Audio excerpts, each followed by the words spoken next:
Darurat hadis palsu di medsos. Satu tombol bisa memiliki sejuta fungsi. Bisa menjadi sumber kebaikan dan sekaligus menjadi sumber kejahatan.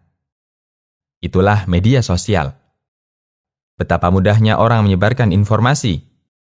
Dan jika kita perhatikan, hampir setiap event masyarakat yang berbau agama dikaitkan dengan satu hadis.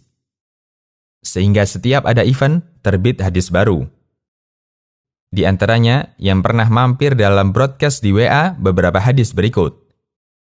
Barang siapa yang memberitahukan berita satu safar kepada yang lain, maka haram api neraka baginya.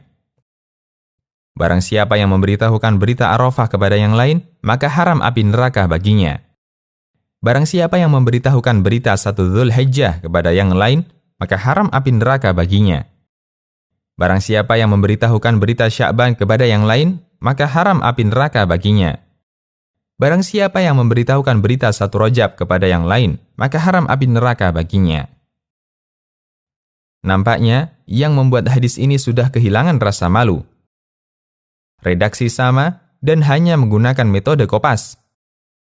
Namun ini bukan sesuatu yang mengherankan.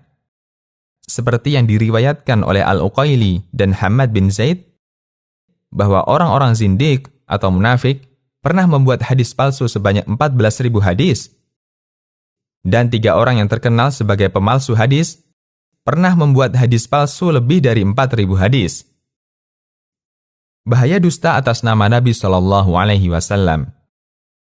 Rasulullah SAW bersabda, "Barang siapa yang berdusta atas namaku dengan sengaja, maka hendaknya dia bersiap-siap mengambil tempat di neraka." Muttafaq alaih.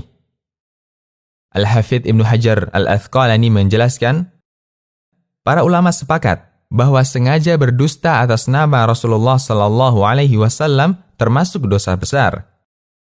Bahkan Abu Muhammad Al-Juwaini sangat keras, sehingga mengkafirkan orang yang sengaja dusta atas nama Rasulullah SAW.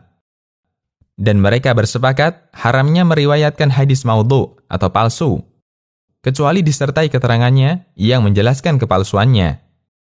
Berdasarkan hadis Nabi SAW, barang siapa yang menceritakan dariku suatu hadis yang dia ketahui kedustaannya, maka dia termasuk di antara 2 pendusta. Hadis riwayat Muslim, Ibnu Majah, dan yang lainnya. Jika dapat broadcast hadis, jika Anda mendapatkan broadcast hadis yang tidak jelas, penulisnya juga bukan orang yang terkenal hati-hati dalam hadis, sebaiknya tidak Anda sebarkan. Meskipun dalam tulisan itu menyebutkan janji pahala besar bagi orang yang menyebarkannya. Lebih baik diam tidak menyebarkannya daripada salah dalam menyebarkan. Meskipun Anda bukan orang yang membuat hadis palsu, tetapi Anda juga dilarang untuk ikut menyebarkannya. Nabi SAW bersabda, yang artinya, barang siapa yang menceritakan dariku suatu hadis yang dia ketahui kedustaannya, maka dia termasuk di antara 2 pendusta. Hadis riwayat Muslim, Ibnu Majah, dan yang lainnya. Imam An-Nawawi menjelaskan hadis ini.